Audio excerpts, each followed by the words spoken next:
자, 지금 현대소설인데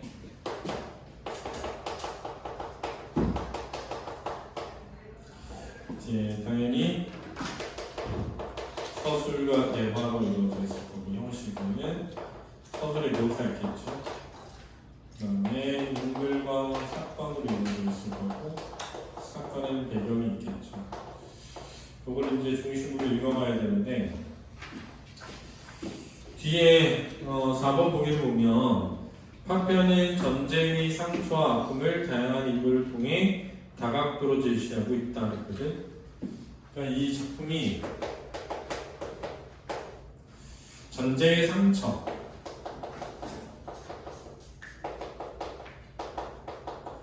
다각도로 제시하고 있다 이렇게 얘기했단 말이에요. 선생님이 현대 소설에서 주로 나오게 되는 사건은 사실은 일제강점기, 그 다음에 해방 직후에는 분단과 전쟁, 전쟁이 끝난 다음에 우리 사회가 겪게 되는 건 독재. 이 쭉 이어져 내려온 게 도시화, 산업화, 자본주의의 심화, 이 세 가지라고 했죠. 이 세 가지 설명하면서 변수인이 그런 얘기했거든. 야, 전쟁이나 분단을 다루는 작품이 나오게 되면 남한이 좋아, 북한이 나빠 이런 거 유치하게 다루는 게 아니다 라고 했잖아. 그래서 이런 분단과 전쟁이 다루는 반드시 나오려면 상처, 분단과 전쟁. 왜냐면 전쟁이 폭력적이고 파괴적이거든요. 그 다음에 인간을 도구화한단 말이야. 수단화한단 말이야. 그래서 인간의 수단화에 대한 문제제기, 인간의 이제 실존적 문제라고 하면 그런 거 다루는 작품들이 진짜 많다. 그 다음에 어떤 이념을 뛰어넘는 인간에 대한 이런 거 다루는 작품들이 진짜 많이 나오게 된다고 선생님이 아마 설명을 했을 거예요. 지금 기억날 수 있는지 모르겠지만, 근데 얘가 지금 딱 보니까 보기에 이걸 다루고 있대. 전쟁과 상처. 그러니까는 선생님이 예전에 설명했던 그 내용 그대로 보기화된 거거든. 작품에는 전쟁의 폭력적 얘기했잖아. 폭력과 파괴. 이는 신체적, 정신적 상처를 앓고 무기력하게 사는 인물, 정신적 상처를 입고 자기 안에 갇혀 부정적 기억을 외면하는 인물. 그래서 상처로 인해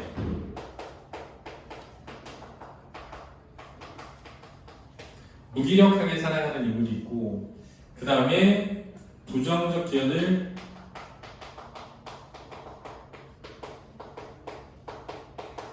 외면하는 인물도 있대. 그지? 그 다음에 고향과 가족을 잃고 살아가는 인물들이 등장한다. 그래서 고향과 가족을 잃은 사람들, 이게 다 상처죠. 이를 통해 전쟁은 종전 후에도 인물의 삶에 지속적 영향을 미치는 비극적 사건을 보여준다. 그래서 전쟁의 뭐를 비극성을 드러내는 거라고 보기에서 설명했어. 선생님이 그랬잖아. 보기는 항상 참이다. 무조건 참이다. 선지는 참도 있고 거짓도 있지만 보기는 무조건 참이기 때문에 이걸 바탕으로 그냥 그렇다 하고 끼워 맞춰서 읽어야 돼. 그렇지? 본문을 읽으면서 한번 그런 거 볼까? 아내와 동행할 수 없다고 나는 생각을 붙였다. 그랬으니까 인물에 나가 나온다는 건 1인칭 시점이라고 하고, 특히 대부분의 소설은 1인칭 시점이 나오면 주인공 시점이에요. 1인칭 주인공 시점은 그렇지? 주로 자신의 뭐를 서술한다? 내면 심리를 서술하게 되고, 이 내면 심리 서술을 통해서 독자로 하여금 이 내면 심리에 대한 공감을 유도한다는 특징이 있다. 그런 거 알겠죠?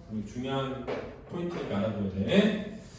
아내와 동행할 수 없다고 나는 생각을 붙였다. 그녀의 지적처럼 설사 어떤 미난을 당하는 한이 있더라도 아니다. 숙부의 갑작스러운 죽음이 무엇을 뜻하는가를 비로소 깨달았던 것이다. 이거요. 지금 사건은 뭐냐면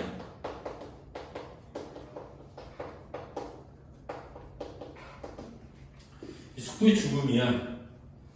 그 다음에 이 숙부의 죽음을 통해 내가 어떤 깨달음을 얻게 되는 거야. 이 깨달음 얻게 되는데 지금 이 부분도 가만히 보면 서술이거든. 서술인데 다 뭐냐면 이 나의 내면 심리 서술이에요. 그렇지? 아 나는 아내와 이걸 같이 갈 수가 없어. 나는 내 생각을 서술하는 거지. 그녀가 비난하더라도 나는 같이 갈 수 없어. 라고 생각하는 거죠. 그죠? 적어도 나에게 있어서 그 죽음은 일찍이 내가 속해 있었던 한 세계가 완전히 종언을 의미하는 것을 같다. 한 세계의 완전한 종언을 의미한다. 그래서 깨달음 뭐냐면 한 세계의 완전한 종언이죠. 종언이라는 건 마쳤다. 마침표를 찍었다. 그 뜻이야. 하나의 세계가 완전히 마침표를 찍었어. 라는 거예요. 이제 내가 장사 치를 것은 한 사나이의 시선이 아니라 그것과 연루된 나의 어둡고 치욕스러운 과거였다. 이러네요. 그러니까 이게 뭐냐면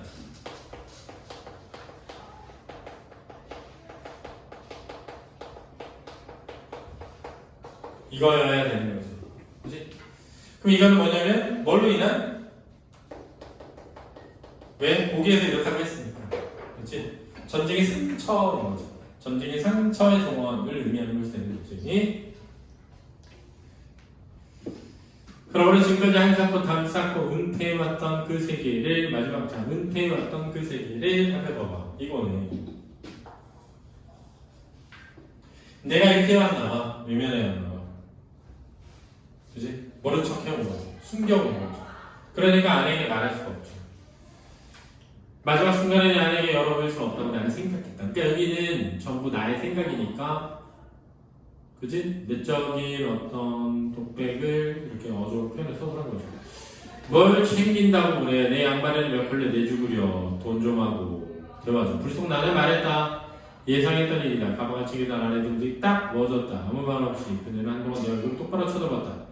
당신이라는 사람 정말 이해할 수가 없노라는 그런 눈빛이었다. 처가는 월남가족이었다. 사실 그런데 월남가족도 전쟁의 상처를 받고 있죠. 고향을 떠나서 남쪽으로 내려왔으니까 그지? 고향도 친지도 다 버리고 온 실향민이라는 의식이 언제나 강한 사람들이었고 그래서 그런 것에 대한 관심과 집착도 별난 데가 있었다. 근데 여기서 그런 것이 뭔지가 안 나왔는데 사실은 작은아버지가 돌아가신 거지. 근데 숙부가 돌아가셨으니까 숙부가 돌아가셨으면은 며느리가 같이 가야 되는데 며느리 오지 말라고 하는 거야. 그게 실향민들은 이해가 안 되는 거야. 왜냐면 있는 가족이라도 다 모여야지 이런 생각을 가지고 있는 거거든. 하지만 나는 그렇게 못했다. 고향이나 친지, 심지어 나의 가게 일까지 거의 한 번도 속을 털어놓고 이야기한 적이 없는 사람이었다. 그래서 그러지 못했다라는 말이 뭐냐면 한 번도 속을 털어놓고 이야기한 적이 없었다. 이거야. 한 번도 속을 털어놓고 이야기한 적이 없었다니까 아내는 그런 걸 털어놓고 이야기하는 사람들이라는 거지. 그 세계는 이를테면 내 아내에게 있어서는 철저하게 닫혀있는 세계였는데 그 앞에서 그녀는 종종 그런 눈빛으로 나를 바라보곤 했던 것이다. 너 왜 그래? 이거죠. 너 왜 이렇게 닫혀있어? 왜 나한테 말을 안 해? 이거요. 숙부는 그 세계에 속해 있는 마지막 한 사람이었던 셈이다. 내로서는 지금까지 단 한 번도 상면해 본 적이 없는 상면은 얼굴을 본 적이 없는 그런 인물이었다. 그녀가 간직하고 있는 결혼 사진첩에도 그의 얼굴은 없다. 어머니는 당부에도 불구하고 우리의 결혼을 알리지 않았었다. 누가 내가 이번에는 그쪽에 사진이 있었던 것이다. 그럼 우리 이제 와서 새삼스레 그것도 사자의 얼굴을 내 아내에게 보여줄 수는 없다고 나는 거듭 생각을 해봤다. 나 혼자 다녀오는 것이 좋겠소. 당신까지 우리할 경 없어. 내가 그쪽에 발길을 들여오는 일도 어차피 이번으로 마지막이 될 테니까. 이렇게 됐다. 중략군의 줄거리. 고향과 연을 끄는 채 살아가던 나는 삼촌의 장례를 치르기 위해 고향으로 향하면서 과거를 떠올린다. 어린 시절 나의 가족은 사상운동을 하다가 전쟁 직전 종적을 감춘 아버지로 인해 마을 사람들로부터 수모를 당한다. 이게 상처야. 가슴에 부상을 입고 전쟁에서 돌아온 삼촌은 파편 제거 수술에 실패하여 상처를 받은 채 살아간다. 여기서 사건은 숙부가 죽었는데 아내에게 말하지 않고 혼자 가는 거죠. 그 이유는 삼촌의 죽음 나에게 한 세계의 완전한 조언인데 이 한 세계의 과거의 치욕스러운 기억인데 이 치욕스러운 기억을 아내에게 보이고 싶지 않은 거죠.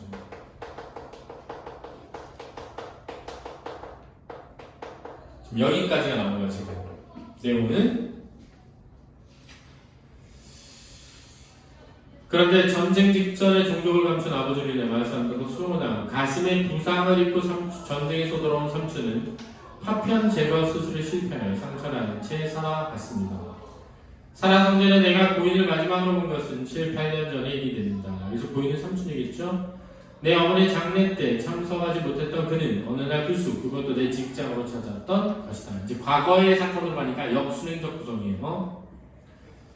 청모습에 나는 그가 이제 막 출감하는 길임을 알아볼 수 있었다. 내가 들은 바로는 그때가 4번째 출감에 해당한다. 그러니까 삼촌은 감옥소로 들락거렸던 거야. 그렇지? 철진한 옷을 후줄근하게 걸친 그는 꼭 그 차림에 어울리는 표정을 하고 나에게 말했다. 형수님께서 운명하셨다는 소식은 저 안에서 들었네. 지금이라도 무덤이나마 찾아봤으면 하는데 자는 그럴 만한 짬을 낼 수 있겠는가? 그러나 시끄러워.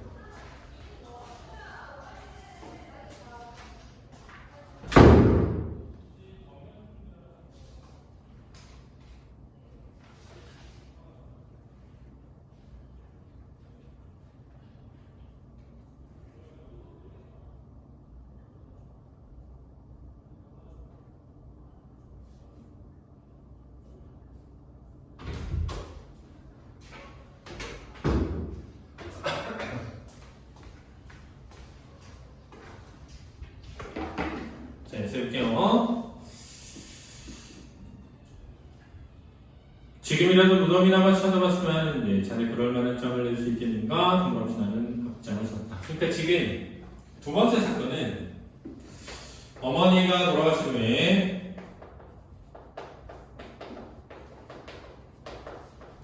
어머니의 산소를 찾아가게 됩니다. 누구랑? 삼촌과 숙부와 갑작스럽게 그것도 감옥에서 나오자마자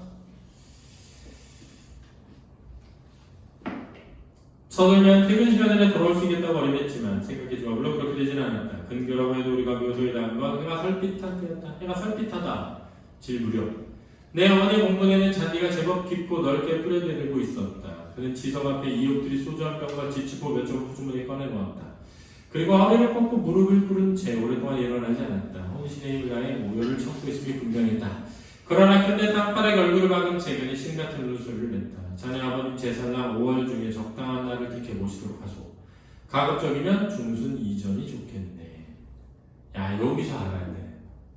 여기서 뭘 알아야 돼? 봐봐. 지금 나는 아버지가 6.25 전쟁 있기 하루 한 1년 전에 사라졌어. 근데 삼촌이 와가지고 나한테 뭐냐면 아버지의 제사를 5월에 지내라. 중순 전에. 이 말에 아버지가 5월 한 10일경에 뭐 했다? 돌아가셨다는 얘기야. 그렇지? 야, 니네 아버지가 나한테 형이지. 형 5월 10일쯤 돌아가셨어. 이 얘기를 하는 거죠. 근데 왜 이제 말해? 응? 왜 이제 말하는 거야? 이걸 이해해. 왜 이제 말할까? 이걸 이해해야 돼. 돌아온 차에서 그냥 무슨 말했다. 나는 어머니 얼굴을 쳐다봤다. 그때까지 나는 아버지 제사를 모시고 있지 않았기 때문이다. 그것은 내 어머니의 줄기찬 희망 때문이었다. 6.25 한 해 전에 영영 희망을 감춰버린 아버지가 세상 어딘가 아직 살아계시는 희망을 내 어머니는 마지막 순간까지도 포기하지 않고 계셨던 것이다. 이게 다 상처죠. 남편이 6.25 전쟁 직전에 사라져가지고 영원히 돌아오지 않은 것에 대한 상처가 얼마나 크겠어. 엄마는 영원히 그 마음을 갖고 있겠죠. 해마다 주인 없는 생일상만 차려왔던 일을 생각하고 왜 안 돌아가셨을 거라고 생각하고 생일상만 차린 거야. 그래서 생일상만 차렸다는 게 뭐냐? 제사상은 안 차렸다는 거야. 나는 다음 말을 기다렸다. 그러나 그는 여름 10개까지 이기 시작한 창밖거리만 볼 뿐 더 이상 말이 없었다. 버스에서 내리는 길로 그는 곧장 서울역으로 가버렸다. 내 집으로 모시겠다고 나는 말했지만 그는 단지 이렇게 대꾸했을 뿐이다. 도리가 아닌 줄 알지만 어쩌겠노. 나야 워낙 그런 사람 아닌가. 빈 껍데기만 남아 넉남매로 굴러댕긴다 뿐이지. 자, 빈 껍데기만 남았다. 영혼은 이미 죽었다는 거야. 언제? 전쟁 중에. 이 뜻이야. 전쟁 중에 나는 내 영혼은 다 사라졌어. 죽어 없어졌어. 그 껍데기만 남았어. 이런 거거든. 진짜 모습은 진짜 끝난 거지. 이제 생각하면 기와 한 구덩이에 묻히지 못한 것만 완성한다는 문제. 자, 누구랑?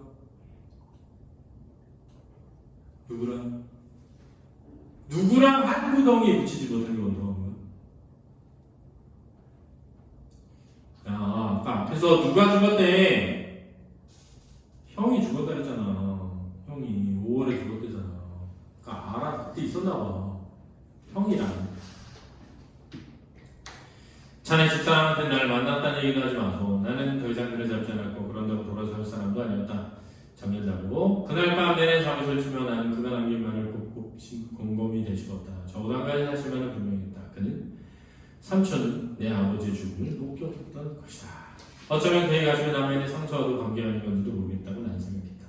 비록 나는 그를 좀 이해할 수 있을 것 같았다. 제대하고 돌아온 삼촌의 모습, 눅눅한 골방에 들어 노예처럼 오래된 생활, 제 스스로 거부하며 그가 내뱉었던 말들, 굳은 날에는 욱신거리며 어딘가 아프다며 오밤중에 쿵쿵 앓다니, 그리고 또 갈수록 말수가 줄어든 대신 뿌리가 점점 더 깊이 느껴지던 기침 소리 등등. 그랬다 옛날과 한 모습이 달라져버린 삼촌에게 나는 어딘가 종족을 감춘 내 아버지 모습을 발견하고 했던 것이다. 자, 이제 보면 그러면서 이제 삼촌이 전쟁 후에 돌아온 일,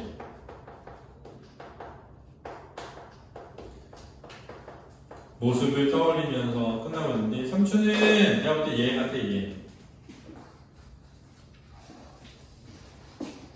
무기력하게 살아가는 모습이죠. 그러니까 아마도 아버지가 죽는 날, 그렇지? 서로 반대쪽에 있었을 확률이 되게 높은 거야. 그렇지? 그리고 아버지가 죽는 그 순간에 아마 전쟁 중이었나 봐. 1년 전 사라진 아버지가 전쟁 중에 삼촌과 만난 거지. 그리고 그 삼촌과 만난 곳에서 삼촌은 부상을 입었고 아버지는 죽은 건가 봐. 그러니까 아버지가 언제쯤 죽었는지 대략적으로 알고 있는 거지. 그러니까 재산을 5월 중순에 지내라 이렇게 말하는 거죠. 그리고 생각해봐. 전쟁 중에 내가 형이 죽음과 관련된 어떤 곳이 있었다면 거기에 대한 무슨 감정이 계속 시달려? 죄책감이 시달릴 거 아니니. 그러니까 만약에 내가 손을 직접 죽이지 않았다고 형이 죽게 하는 것에 내가 어떤 일을 기했다면 그에 대한 죄책감과 상처를 안고 살아갔을 거 아니야. 그 죄책감과 상처 때문에 무기력하게 살아가고 일이니. 자, 그래서 이렇게 하면 되겠다. 문제 1번부터 4번까지 풀어봐. 바다야 풀고 일어나. 학원 아직 안 끝난 거야?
풀었니?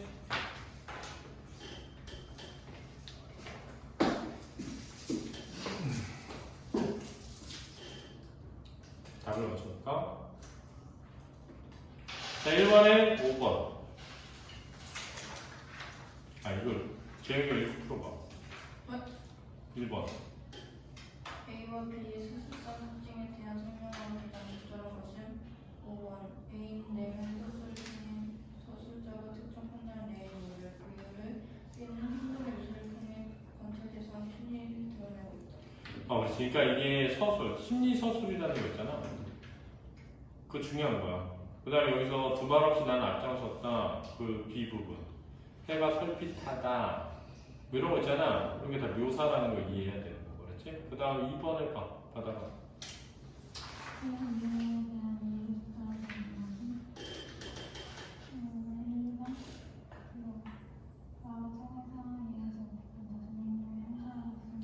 내가 처가의 상황을 이해하지 못한 게 아니라 내 상황을 아내가 이해하지 못할 거야 라고 생각하는 거지. 그치? 그리고 그거는 내가 아내가 달랐기 때문이야 이런 거지. 그래서 그러지 못했다라는 건 내가 아내처럼 그렇게 지내지 못했다 이런 뜻이지 내가 아내를 이해하지 못했다는 게 아니야. 3번. 한 세계에 대해 이해한 내용을 적절하지 않은 것은 1번 나가 삼촌과 함께 속해 있다고 생각하는 세계입니다. 이거는 왜 그러냐면 과거의 전쟁의 상처 속에 같이 있는 거야. 그래서 맞는 거야. 내가 삼촌과 함께 속해 있다는 거거든. 나는 항상 삼촌과 같이 지내서 이런 게 아니라 삼촌도 상처가 있고 나도 상처가 있으니까 둘 다 상처가 있는 거고 그 세계가 바로 같이 속해 있다는 거야. 그래서 1번은 맞는 말이야. 서현이 몇 번 했어? 4번 읽어봐. 나가 어머니의 죽음의 계기로 벗어나고 싶어하는 것보다 벗어나고 싶어 한다 이거보다도 어쨌든 벗어나게 됐다는 맞는데 어머니의 죽음으로 벗어나고 싶은 게 아니라 삼촌의 죽음. 왜냐하면 그 전쟁의 상처의 기억을 안고 살아가는 사람이 이제 끝나가는 거예요. 그러니까 삼촌의 죽음을 계기로 그 세계에서 벗어나게 됐다고 느끼는 거지 어머니의 죽음을 계기로 벗어나고 싶다고 할 수는 없어. 알았니? 그 다음 4번 마이너스. 네. 보기를 참고하여 이끌을 강력한 내용으로 적절하지 않은 것은 4번 나가 삼촌의 장례를 치르는 것을 마지막으로 더 이상 고난의 발길을 들여놓지 않는 것은 전쟁의 상처가 나의 삶에 지속적으로 영향을 지우고 있음을 보여주는 것이고 뭐가 틀리다고 하는 거였어? 지속적이죠. 아니 왜냐면 내가 봐봐 나 이제 고향에 안 갈 거야 라고 생각하잖아. 더 이상 고향의 발길을 들은 외면하는 거잖아. 외면하는 거니까 영향을 지속적으로 받는 거야. 그렇지? 그 전쟁의 상처를 안고 있는 기억을 가진 사람은 끝났지만 나는 그 상처가 끝난 게 아니야. 사라진 게 아니야. 그래서 외면하고 싶은 거야. 그래서 4번은 적절한 거야. 유시연 몇 번 했어? 5번 읽어봐. 삼촌의 죽고 모습은 진작 끝났다며 한순간에 미치지 못한 것으로 통하다고 말하는 것은 무기력한 삶에서 벗어나기 위해 전쟁 기억을 외면하는 모습을 보여주는 것입니다. 그게 아니고 무기력한 삶에서 벗어나기 위해 기억을 외면하려는 게 아니라 그때 죽었어야 된다는 거는 무기력하게 살아온 이유를 설명하고 있는 거지. 삼촌이 무기력하게 살아가게 된 이유를 설명하는 거지. 그리고 그때 죽었어야 되는데 뭘 살기 위해서 노력하는 거야. 죽었어야 된다고. 알았지? 자, 이렇게 되겠다.